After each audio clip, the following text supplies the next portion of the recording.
Hello and welcome. जोहार, नमस्कार। मैं एम एस सर की पाठशाला में आप सभी का हजारों बागों की नगरी से तहे दिल से स्वागत करता हूँ।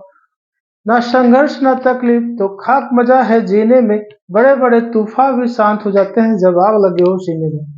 तो सीने में जगाइए और चलिए मेहनत करते हैं, पसीना बहाते हैं। आज हम लोग लॉर्ड डलहौजी से संबंधित महत्वपूर्ण बातें को मैं लेकर के आया हूँ। लॉर्ड डलहौजी यूं तो ईस्ट इंडिया कंपनी के एक कर्मचारी थे, या कह सकते हैं कि गवर्नर जनरल थे। लेकिन ये गवर्नर जनरल अपनी कंपनी के लिए या अपने फायदे के लिए बहुत सारे काम किया, लेकिन कुछ हद तक वह भारतीयों के लिए फायदे का काम हुआ। जैसे रेलवे का विकास, पहली बार रेलवे तो चला तो डलहौजी के समय चला। हिंदू विधवा अधिनियम आया तो इन्हीं के समय आया। इस प्रकार की बहुत सारी महत्वपूर्ण बातें डलहौजी के समय हुआ। तो इनके द्वारा किए गए कार्य, कुछ कार्य थे जो भारतीयों के लिए लाभदायक हुआ।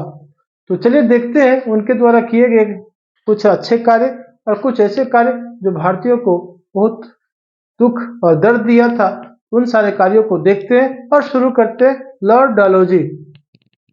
लॉर्ड डालोजी, जिसका कार्यकाल 1848 से 1856 के बीच रहा था, मतलब 1857 की क्रांति से पूर्व इनका समाप्त हो गया था। 1848 से 1856 के बीच कार्यकाल, ध्यान रखेंगे। इनके समय द्वितीय आंग्ल सिख युद्ध लड़ा गया था। द्वितीय आंग्ल सिख युद्ध सिखों के बीच और ईस्ट इंडिया कंपनी के बीच हुआ था युद्ध। कब से कब चला था? तो 1848 से 1849 के बीच द्वितीय आंग्ल सिख युद्ध चला था। इस बीच 3 युद्ध लड़े गए थे। इस दौरान 3 युद्ध लड़े गए। पहला युद्ध का नाम था रामनगर का युद्ध। ये रामनगर का युद्ध कब हुआ था? तो 16 नवंबर 1848 को। रामनगर का युद्ध 16 नवंबर 1848 ईस्वी को। और क्या फैसला हुआ? तो अनिर्णय निर्णित, मतलब इसमें कोई निर्णय नहीं निकला। तो चलो आगे चलते हैं। अगला युद्ध चिलियावाला का युद्ध। चिलिया नामक जगह पर हुआ था, इसलिए इसका नाम पड़ा चिलियावाला का युद्ध। यह कब हुआ? 13 जनवरी 1849 को हुआ था। 13 जनवरी 1849 को। इसमें भी कोई फैसला, कोई निर्णय नहीं हो पाया। लेकिन तीसरा युद्ध जो हुआ था, उस समय का गुजरात नामक स्थान था। अभी तो गुजरात राज्य बना हुआ, लेकिन उस समय का गुजरात नामक स्थान पे हुआ था। चिनाब नदी के किनारे हुआ था यह युद्ध। 12 मार्च 1849 ईस्वी को। 12 मार्च 1849 ईस्वी को हुआ। इस युद्ध में सिख बुरी तरह से पराजित हो गए और सिखों का, कह सकते हैं कि सिखों का सफाया, लगभग सफाया मतलब सिख जो साम्राज्य था, पंजाब जो था, वह ईस्ट इंडिया कंपनी में आ गया। कुछ नोट है। 29 मार्च 1849 ईस्वी को पहले बताया कि 1849 में सिख हार गए। अब पंजाब क्या हुआ? ब्रिटिश शासन में विलय हो गया। तो पंजाब ब्रिटिश शासन में मिल गया। मिलाने वाला कौन? तो लॉर्ड डलहौजी के समय में मिला था। पंजाब लॉर्ड डलहौजी के समय मिल गया। और एक विश्व प्रसिद्ध हीरा अभी भी चर्चा का विषय बना हुआ है, कोहिनूर हीरा, जो 1849 ईस्वी में पंजाब जो मिला ईस्ट इंडिया कंपनी में, तो सिखों से प्राप्त किए थे कोहिनूर हीरा। और वह हीरा कहाँ चला गया? महारानी विक्टोरिया को भेज दिया गया था। उस समय की तत्कालीन इंग्लैंड की महारानी विक्टोरिया थी, उनको भेजा गया और वो महारानी के मुकुट में फिर लगा था। विश्व प्रसिद्ध हीरा कोहिनूर हीरा। तो द्वितीय आंग्ल सिख युद्ध के बाद एक और फेमस युद्ध हुआ था, बहुत बड़ी युद्ध हुआ था, जिसका नाम था द्वितीय आंग्ल बर्मा युद्ध। इस युद्ध का परिणति क्या हुआ? 1852 ईस्वी में पहले तो हुआ और लोअर बर्मा और पिगू को अंग्रेजी राज्य में मिला लिया गया। मतलब इस युद्ध के बाद बर्मा के लगभग पार्ट्स, जो वर्तमान में म्यांमार के नाम से जाना जाता है, वो ईस्ट इंडिया कंपनी में शामिल हो गया। एक कमीशन का गठन किया गया था, जिसका नाम था इनाम कमीशन। क्या नाम था? इनाम कमीशन। कब गठन हुआ था? 1852 में। वही समय था जब द्वितीय आंग्ल वर्मा युद्ध चला था, उसी समय। इसका उद्देश्य क्या था? तो इसका उद्देश्य था भूमि कर रहित जागीरों का पता करके, मतलब जो कर नहीं दे रहे थे जागीर, उनको पता लगाना और उनकी जमीन को छीन लेना। उनकी जमीन को छीनना इनका उद्देश्य था। जागीरों का पता करके उन्हें, मतलब उनके जमीन को छीन लेना, बस यही उद्देश्य था। अब ये नाम से तो कुछ और लग रहा है कि इनाम कमीशन, इनाम देने का, लेकिन कुछ और इनामी समझिए, जमीन को छीन लेना। अब सबसे इंपॉर्टेंट जो बात थी, जिसके लिए पूरा इतिहास गवाह रहेगा, वह है इनके द्वारा लाया गया सिद्धांत, व्यापकगत सिद्धांत, जिसको डॉक्ट्रिन ऑफ लैप्स भी कहते हैं। डॉक्ट्रिन ऑफ लैप्स, ये वाले क्वेश्चंस या ये वाली टॉपिक से क्वेश्चन कई बार पूछा है। सबसे इजी क्वेश्चन पूछता है कि व्यापकगत सिद्धांत किसने लाया? तो लॉर्ड डलहौजी ने लाया, अर्थात लॉर्ड डलहौजी के कार्यकाल के समय ये आया था। इसमें हुआ क्या था? इसमें बहुत सारे कारण से भारत के बहुत सारे क्षेत्रों को, जैसे सतारा को 1848 ईस्वी में व्यापकगत सिद्धांत के तहत इसे ईस्ट इंडिया कंपनी में मिला लिया गया। फिर जेतपुर जो बुंदेलखंड के एरिया में है, और उसी समय संबलपुर जो वर्तमान ओडिशा में, उस समय का उड़ीसा में 1849 ईस्वी में मिला लिया। तो सबसे पहले सतारा को मिलाया, फिर जेतपुर, संबलपुर 1849। एक क्षेत्र था जिसका नाम था बघाट, ये कहाँ था? हिमाचल प्रदेश में, इसे 1850 ईस्वी में मिलाया गया। फिर उदयपुर का नाम है, उदयपुर जो मध्य प्रदेश में पड़ता है, 1852 ईस्वी में से मिलाया गया था।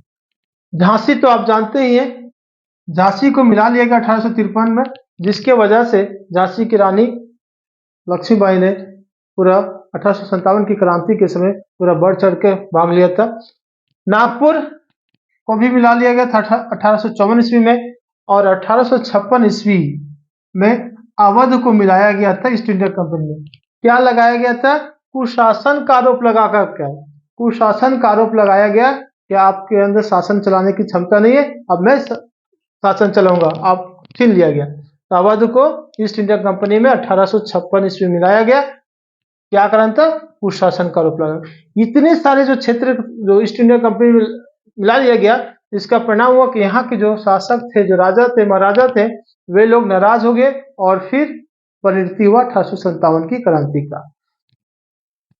जब 1856 ईस्वी में अवध को मिलाया गया था, तो उस समय के तत्कालीन जो शासक थे वहां के, वाजिद अली शाह शासन कर रहे थे।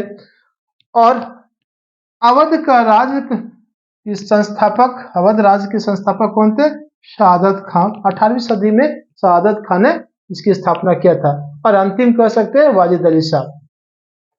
1856 ईस्वी में तोप खाने का मुख्यालय कलकत्ता से मेरठ शिफ्ट किया गया, और सेना का मुख्यालय शिमला में ट्रांसफर किया गया, स्थापित किया गया।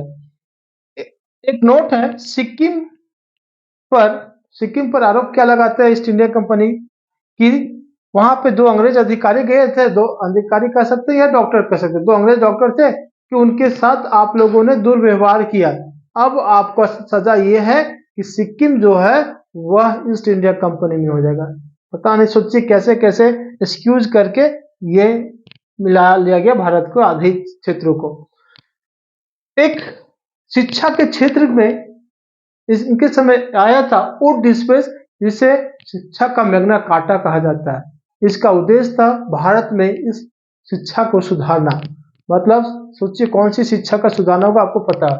1854 ईस्वी में आया। तो यहाँ पे क्वेश्चन बनता है कि वुड डिस्पेस कब आया? तो वुड डिस्पेस 1854 ईस्वी में आया। किसके कार्यकाल में आया? तो 1854 से 1848 से 1856 लॉर्ड डलहौजी का चल रहा था, तो 1854 में डलहौजी के समय आया था। शिक्षा में सुधार करना इसका उद्देश्य था। लेकिन कैनिंग के समय आगे जब ये बढ़ा, तो 56 के बाद कैनिंग आए, और 1857 ईस्वी में कैनिंग ने क्या किया? तीनों प्रेसिडेंसी, जैसे मद्रास हो गया, कलकत्ता हो गया और बम्बई हो गया, 3 प्रेसिडेंसी, और वहां पे प्रत्येक प्रेसिडेंसी में एक एक विश्वविद्यालय खोला गया। और तो और उसके खोलने के बाद एक शिक्षा निर्देशक भी नियुक्त किया गया था कि ठीक ठाक से शिक्षा चल रहा है कि नहीं। उसके बाद रेलवे के जनक किन्हें कहा जाता है, तो रेलवे के जनक डलहौजी को कहा जाता है, क्योंकि इन्हीं के कार्यकाल में भारत में पहली बार रेलवे कब आई, तो 16 अप्रैल 1853 ईस्वी को बम्बई से थाने के बीच 34 किलोमीटर की दूरी तय किया था। 16 अप्रैल 1853 बम्बई से थाने 34 किलोमीटर की दूरी, तो पहली बार चला, इसीलिए रेलवे का जनक इन्हें कहा जाता है। मैंने पहले बताया कि ये सारे कदम अपने लाभ के लिए लोगों ने उठाए, ईस्ट इंडिया कंपनी के, या डलहौजी कह सकते हैं कि उसका उद्देश्य था अपनी सेना को पहुंचाना या अन्य सुविधा प्राप्त करना, उनका उद्देश्य था, लेकिन कहीं ना कहीं भारतीयों के भी हित में ये काम कारगर हुआ या सिद्ध हुआ। अब चलते हैं, नया पोस्ट ऑफिस एक्ट पारित किया गया 1854 में। पोस्ट ऑफिस एक्ट कब आया, 1854 में आया। किनके समय में आया, तो डलहौजी के समय में आया। इसमें क्या हुआ, पहली बार डाक टिकट का प्रचलन शुरू हुआ। डाक टिकट तो आप देखे होंगे, तो डाक टिकट का या डाक घर का देन या डाक का टिकट का देन या जनक किन्हें कहेंगे, तो लॉर्ड डलहौजी को कहेंगे। 1854 में एक्ट आया था। सार्वजनिक निर्माण विभाग की भी स्थापना डलहौजी के समय ही हुआ था। सार्वजनिक निर्माण विभाग, अब लोक सेवा विभाग 1854 ईस्वी में आया था। वही लोगों की सेवा के इसका उद्देश्य था लोगों की सेवा करना। 1854 तार सेवा, तार, डाक और तार के जनक कहे जाते हैं। तार सेवा क्या था, इसमें बिजली से संचालित था। कलकत्ता एवं आगरा के बीच सबसे पहले चला था।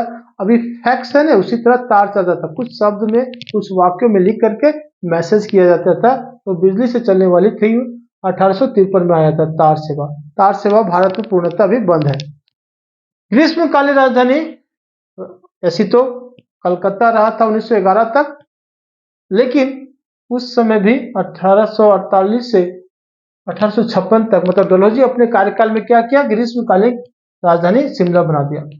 1853 का चार्टर एक्ट आया था, जिसमें क्या हुआ, इस चार्टर एक्ट में क्या कहा गया कि ईस्ट इंडिया कंपनी के जो संघ के या समूह के जो लोग थे, उनकी नियुक्ति का अधिकार था, लोगों को नियुक्त किया करता था।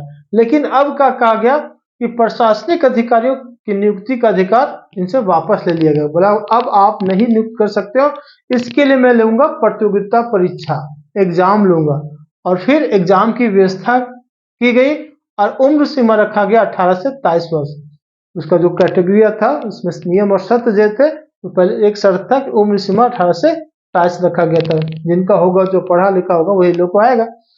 इसमें क्या हुआ कि भारत के सत्येंद्र नाथ टैगोर जी को जरूर याद रखिएगा, क्योंकि उस परीक्षा में पास करने वाले सिविल सेवा के जनक जो डलहौजी को कहा जाता था, तो सिविल सेवा में परीक्षा में पास होने वाले पहले व्यक्ति भारतीय कौन थे, सत्येंद्र नाथ टैगोर थे। 1853 में ऐसा हुआ था।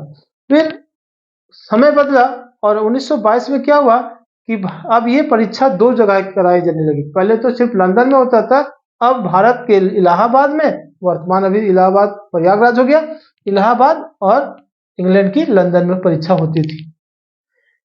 एक और अधिनियम इनके समय आया था, हिंदू विधवा विवाह अधिनियम। 16 जुलाई 1856 ईस्वी को आया था, लेकिन आया तो इनके समय था, लेकिन पारित कब हुआ, तो कैनिंग जब बना गवर्नर जनरल तब पारित हुआ। पर ये कैनिंग के समय पारित हुआ। नरबलि की प्रथा का रोकने का भी प्रयास, कहा जाता है कि इन्होंने, डलहौजी ने नरबलि प्रथा का रोकने का प्रयास किया था। कई क्षेत्रों में नरों को, मतलब पुरुषों को बलि दे दिया जाता था, उसको रोकने का प्रयास किया गया। तो ये थे डलहौजी, बहुत महत्वपूर्ण है। सारे टॉपिक को मैंने प्रयास किया है, आप सभी 2-3 बार देख लीजिए, दिमाग में आ जाएगा, आसानी से मैंने समझाने की कोशिश किया। चलिए, मजा आएगा तो लाइक जरूर करेंगे, दोस्तों को भी जरूर शेयर करेंगे और सब्सक्राइब करना ना भूलें। हाँ, नोटिफिकेशन ऑन कर लीजिएगा, इससे अगली वीडियो आपको मिलते रहेगा। मिलते नेक्स्ट वीडियो में, तब तक के लिए धन्यवाद।